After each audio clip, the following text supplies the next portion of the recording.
comunicación Lucas Romero, politólogo, director de Sinopsis Consultores, @Lucas Romero y @Sinopsis Consult, son las redes que estamos aquí, si quieren, bueno, pispear, comentar en qué es lo que están tuiteando Lucas, que es nuestro interlocutor y con el que vamos a hablar, por supuesto. Estamos a horas del debate y a pocos días de el comienzo de la definición para ver quién es el nuevo presidente o presidenta de la República Argentina. Lucas, Marcos Pereira te saluda, muy buenos días. Buen día, Marcos, ¿cómo andan ustedes? Muy bien, acá con la expectativa del clásico de la ciudad. Allá no sé si tus colores van por Boca o por River, por qué equipo de fútbol, si es que te gusta el fútbol, pero bueno, acá estamos con mucha expectativa y a minutos de que comience el partido de los Pumas, así que es un fin de semana muy caliente en varios aspectos, ¿no? Sí, acá estamos con la expectativa de lo que pueda ocurrir mañana en la Bombonera. Jugamos de visitantes, soy de River, así que... somos dos entonces, somos tres, mirá, no, mayoría acá. Esperemos ver el debate presidencial con buenas noticias en la previa. Exactamente, bueno, el clásico precisamente se adelantó para, bueno, dejar más espacio para digamos, lo que es el debate que va a tener lugar en Santiago del Estero, Lucas, ¿verdad? Sí, efectivamente, es uno de los momentos importantes de la campaña. Probablemente no encontremos otros momentos como lo que va a ocurrir en los debates, con un nivel de concentración de la atención del electorado tan alta como ocurre en estas dos instancias, ¿no? La de este domingo y la del domingo siguiente acá en Buenos Aires. En 2019 los debates reunieron más de 30 puntos de rating, o sea, es un evento visto por buena parte de la... ¿Crees que se va a superar? ¿Crees que se va a superar ese número? Bueno, hay elementos para pensar que pudiera superarse, porque tenemos una escena muy pareja, porque tenemos protagonistas muy particulares, porque uno supone que probablemente sea un debate en donde haya mucha confrontación, donde haya este espectáculo de las acusaciones y las peleas que, al margen de la necesidad de que los votantes tienen de recibir las propuestas, son episodios que generan atracción. Algo de esto hemos visto en los debates que se sucedieron estos días, ¿no? El debate, por lo menos acá en la Ciudad de Buenos Aires, de candidatos a jefe de gobierno de la ciudad, o el debate de vices que hubo hace unos 10 días atrás. Bueno, probablemente haya, o tenemos la expectativa de que pueda superarse los niveles de rating de los debates anteriores, y son momentos en donde además las campañas pierden el control de la coreografía electoral, porque bueno, los candidatos quedan expuestos al intercambio, a las idas y vueltas, así que bueno, va a ser interesante ver no solo cómo se desempeña cada uno, sino las estrategias de cada uno de cara a cómo enfrentar ese debate, ¿no? Claro, y después, el día después también, yo creo que lo destacás en una nota en Infobae, bueno, de lo que viene después, ¿no? El día después, y sobre todo en las redes, que es un termómetro que no es el espectro general, pero es un microclima muy particular, ¿no? Sí, a ver, desde que se originaron este tipo de instrumentos de campaña, que son los debates, primero ya recordado en 1960, entre Kennedy y Nixon, desde allí para acá, digamos, lo que ha cambiado es el control de la conversación pública por parte de las campañas. Antes se tenía mucho más control, los medios eran pocos, se podía controlar mucho más la comunicación. Hoy es más incontrolable porque el debate tiene dos repercusiones. La repercusión directa que tiene sobre la audiencia que está mirando el debate, que es la natural, y ahí uno puede suponer que es una audiencia probablemente en su mayor composición altamente politizada, que se sienta a ver el debate con el sesgo de confirmación, es decir, tratando de confirmar su creencia preexistente. Entonces, sobre esa audiencia directa quizás el impacto no es demasiado. Ahora, los debates están teniendo un impacto de doble vuelta, una repercusión de doble vuelta, que es todo lo que se comenta del debate en la conversación pública los días subsiguientes, ¿no? Y esto de recortar pequeños retazos del debate y comentarlos en redes, viralizarlos en las redes sociales, eso sí también tiene impacto y pudiera llegar a una audiencia mucho más amplia, ya no politizada, y es ahí donde, bueno, aparece las probabilidades del impacto que pueda tener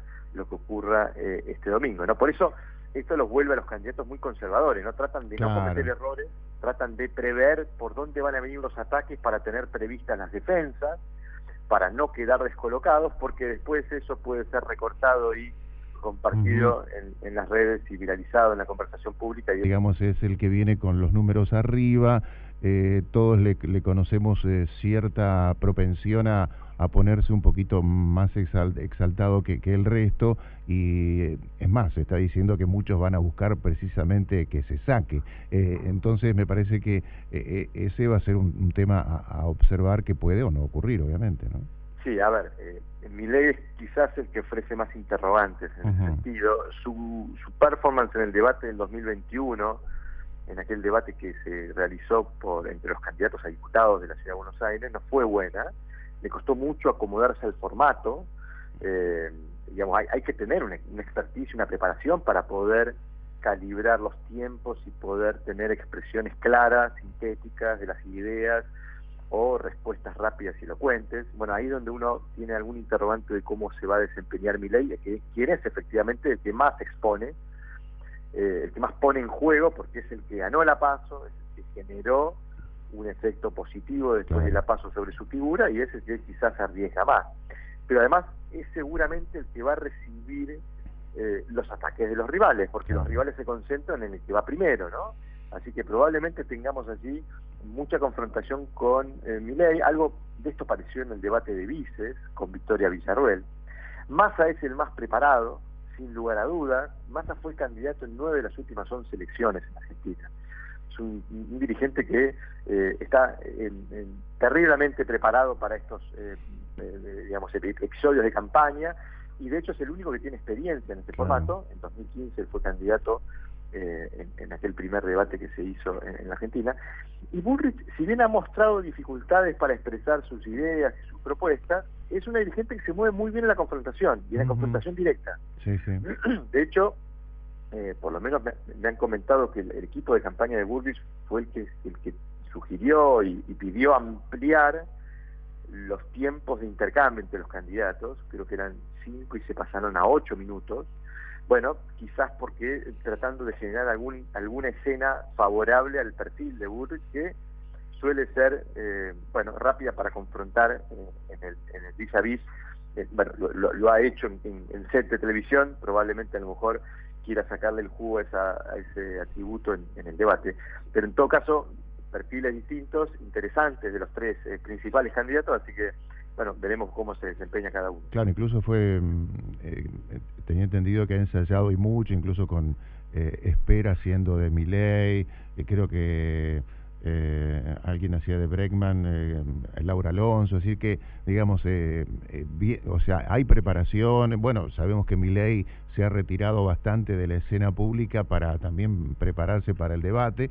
Quien más expuesto está, me parece, es Massa, que sigue con toda de su actividad pública. Ayer tuvo un acto muy importante con la CGT, pero vos decías que eso lo suple con su expertise, su experiencia en los debates, así que creo que van a llegar preparados, pero algún cisne negro puede aparecer, ¿no? Eso... Sí, y va a ser interesante, Marcos, que en los debates uno está expuesto a todos los segmentos electorales, cosa que no ocurre habitualmente, ¿no? Porque uno va a un canal de televisión, ese canal de televisión tiene una audiencia que tiene un perfil determinado. Bueno, en los debates todos los votantes de todos los candidatos están mirando, con lo cual hay un electorado transversal, ¿no? Sí, sí. Y ahí es donde uno probablemente va a ver desplegar alguna estrategia de conquista del voto disponible para cada uno, por ejemplo. Y del que no fue, y del que no fue a votar, sobre todo. El que no fue, pero ¿en qué sentido lo digo? Probablemente vamos a ver a Massa seguramente haciéndole guiños al radicalismo, tratando de tener algunas afirmaciones que intenten conquistar, seducir a algún votante más centrista, más moderado, quizás que votó a algún candidato de centro y hoy está disponible para ser seducido. Interesante que seguramente Milei, para poder confrontar contra los ataques, seguramente va a haber una sistemática apelación al concepto de casta, ¿no? Sí. En el debate de vices la vimos a Victoria Villarruel contándole los años de cargos o de empleo público que tenían sus rivales, como tratando de diferenciarse con ese clivaje casta-anticasta. Seguramente Milei va a elegir esa como estrategia de defensa frente a los posibles ataques y lo va a tratar de aprovechar, porque es en algún punto el activo que tiene él, ese activo de, bueno, ser identificado como alguien nuevo, no político. Sí. Y en el caso de Bullrich, bueno, ahí yo tengo mis dudas respecto de cuál puede ser la estrategia. Ella ha venido sosteniendo una estrategia de confrontación con el kirchnerismo. Totalmente, abiertamente. Podríamos ver a Bullrich poner mucho el foco en criticar a Massa y en criticarle y en mostrarle la realidad actual, ¿no? La situación económica y todos los datos negativos que surgen de la coyuntura actual. Lo que no sabemos es si va a tener también Bullrich una estrategia de seducción de los votantes de Milei, claro. Porque en algún punto el voto disponible de Bullrich, el voto que le pudiera dar a Bullrich la fortaleza para eventualmente acceder a una segunda vuelta, probablemente esté más disponible entre los votantes de Milei que entre los votantes de Massa. Claro. Entonces, porque los dos ostentan el cambio, digamos, ¿no? Exacto. Uno con pasado y otro con nada de pasado. Exactamente. De hecho, digamos, en una escena de demanda de cambio, la mala noticia que tuvo Juntos por el Cambio el 13 de agosto fue que perdió frente a su rival en esto de representar esa demanda de cambio. Porque yo diría, si el resultado hubiera sido el mismo, pero en vez de salir primero Milei hubiera salido primero Massa, y Milei hubiera salido tercero, hubiera sido una escena diametralmente opuesta para Bullrich, mucho más conveniente que esta, de haber perdido contra su principal rival en esto de representar el cambio. Por eso, a mí, digo, esto es opinión personal, ¿no? Obviamente, pero me da la impresión que esa estrategia de confrontación casi exclusiva con el kirchnerismo de Bullrich termina siendo insuficiente para lo que la escena le pide a Bullrich, que es demostrar que su propuesta de cambio es mucho más atractiva que la propuesta de Milei. Y ahí es donde me parece que ha faltado, digamos, una estrategia narrativa para tratar de, sobre todo, de recuperar los votos de Juntos por el Cambio del 2021 que tiene Milei en su haber. Pero un dato más interesante, Marcos, yo creo que esto en algún momento también lo he hablado con Herminia. Hacíamos un ejercicio en la consulta, ¿no? Fuimos a contar cuántos votos sacaron los candidatos de Juntos por el Cambio en las elecciones provinciales que desdoblaron sus elecciones. Eso también iba a ir yo. Sí. ¿Y cuántos votos sacaron los candidatos presidenciales de Juntos por el Cambio? ¿Y sabes con qué nos encontramos? Con que las ofertas provinciales de Juntos por el Cambio juntaron 1.600.000 votos más que los que juntaron los candidatos presidenciales Patricia Bullrich y Horacio Rodríguez Larreta. Claro. Y vos mirás, ¿y 1.600.000 cuánto es? ¿Qué relevancia tiene? Bueno, la diferencia entre Juntos por el Cambio y Milei el 13 de agosto fue de unos 450.000 votos. Claro. O sea, estamos hablando de más de tres veces. La diferencia que le sacó Milei a Juntos por el Cambio es la diferencia que sacaron los candidatos provinciales de Juntos por el Cambio. Por ponerlo en otros términos, si Patricia Bullrich lograra que sus candidatos provinciales le dijeran a sus votantes provinciales o al 50% de ellos que la voten, probablemente Bullrich estaría asegurando su ingreso a un balotaje. Es decir, tiene que haber una estrategia de Bullrich de seducción de esos votantes, que son votantes que votaron Juntos por el Cambio a nivel provincial, que seguramente demandan cambio, pero que muchos de ellos eligieron a Milei. Sí. Entonces, ahí es donde uno no termina de visualizar la inteligencia de esa estrategia de confrontar contra el kirchnerismo, porque en algún punto Milei también estaría garantizándole a esos votantes ese mismo objetivo. Bueno, es que el efecto Milei... Sí, perdón. Sí. No. ¿Con lo cual? No, con lo cual, digo, me da la impresión que Bullrich necesita eventualmente alguna estrategia para demostrar cuál es el activo diferencial que tiene Juntos por el Cambio en relación a la Libertad Avanza.